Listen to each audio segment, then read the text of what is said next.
As Union troops approached the Confederate capital of Richmond, Virginia, in early April 1865, President Jefferson Davis and the rest of his government fled south, taking a large amount of gold, silver, and other currency. But when Union forces captured Davis on May 10th in Irwinville, Georgia, he was seemingly carrying only a few bucks. So what happened to the missing Confederate treasure? The Confederate States of America took over the government branch mint at Dahlonega in 1861, with $23,000 in gold and silver. In the autumn of 1862, the mint converted $40,000 in gold and silver from New Orleans, Louisiana, into bars for shipping to Augusta. Confederate officials also took $2.3 million in gold and $216,000 in silver coins from the Bank of Louisiana in Columbus when New Orleans was captured by Union soldiers.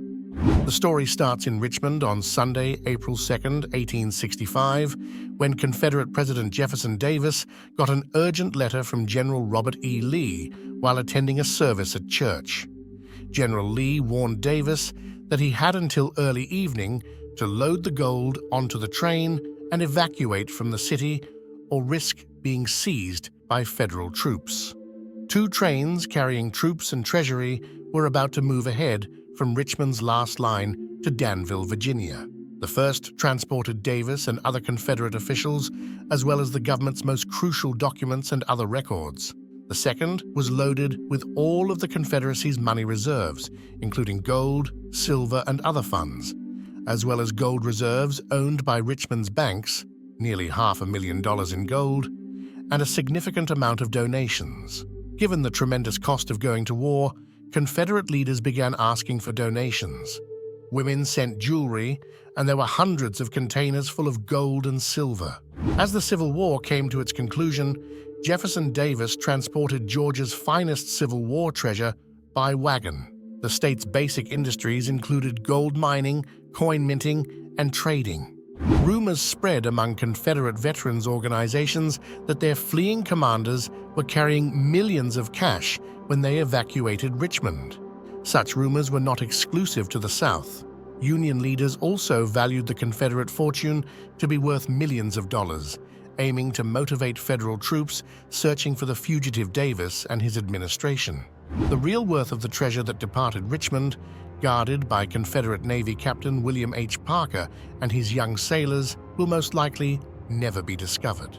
Parker told a Richmond newspaper in 1893 that the government funds entrusted in his charge amounted to about $500,000 in gold, silver, and bullion. Nevertheless, rumors of millions persist. By early May, both Davis's party and the rest of the money had arrived in Washington, Georgia. Whatever they had begun with, travel expenses had progressively reduced their funds at that point.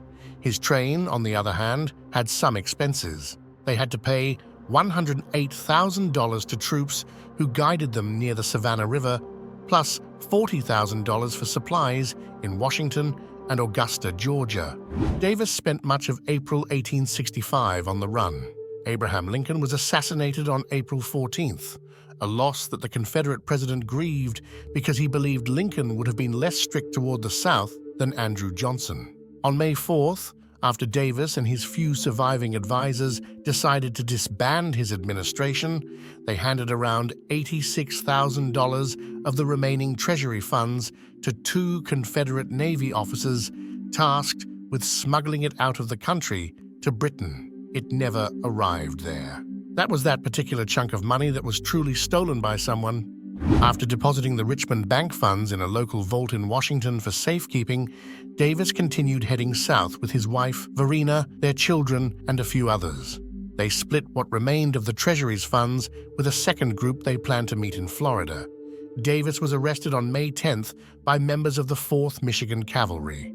When he was captured, he had his wife's shawl over his shoulders.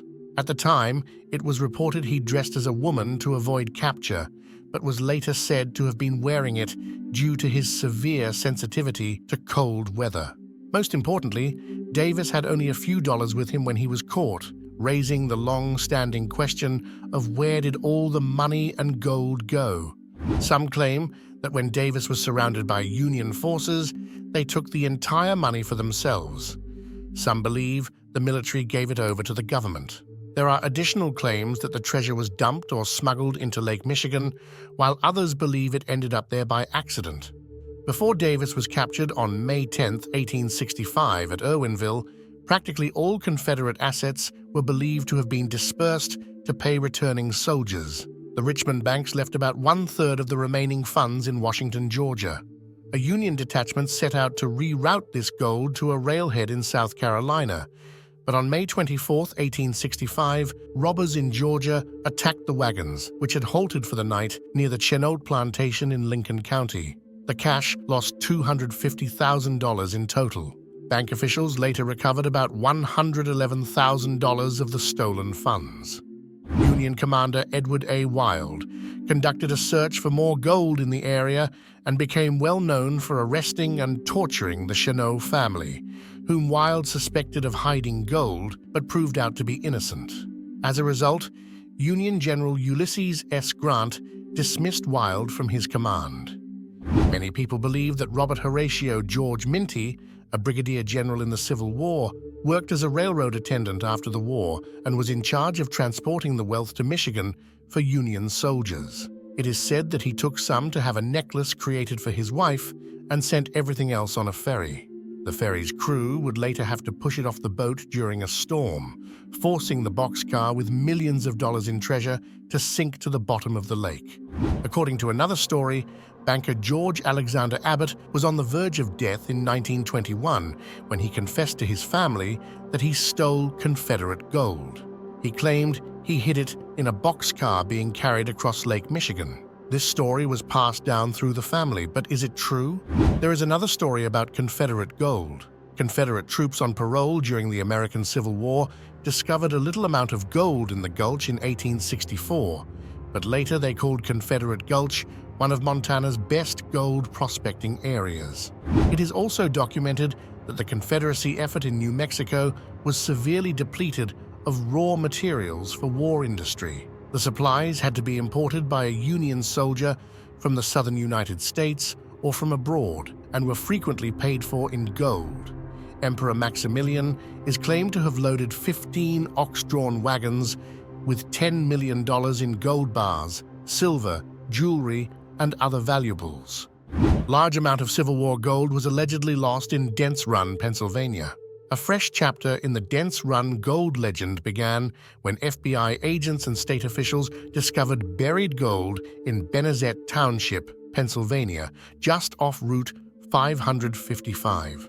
The case has been at a standstill with no updates in recent years. No one knows whether they discovered the treasure or not, but there have been allegations that the FBI became involved and went to retrieve it. Treasure seekers claim to have unearthed a Civil War-era gold trove. Dennis and Kem Parada, two treasure hunters, believe the government discovered gold and kept it hidden to avoid paying them their share of the loot. The FBI reports that nothing was discovered at the rural Pennsylvania excavation site. It is now up to them to demonstrate it in an appeals court. Pennsylvania officials were required to submit their correspondence with the FBI regarding the excavation, which took place on state-owned land in Elk County's Dents Run district. The case was spurred by court documents that were recently revealed. The gold was supposedly discovered by FBI Special Agent Jacob B. Archer in Elk County at a cave on state-owned land. Furthermore, the gold may be taken by state officials for their own purposes, pushing him to apply for a federal warrant to do so without state consent. Thanks for watching, subscribe and press likes.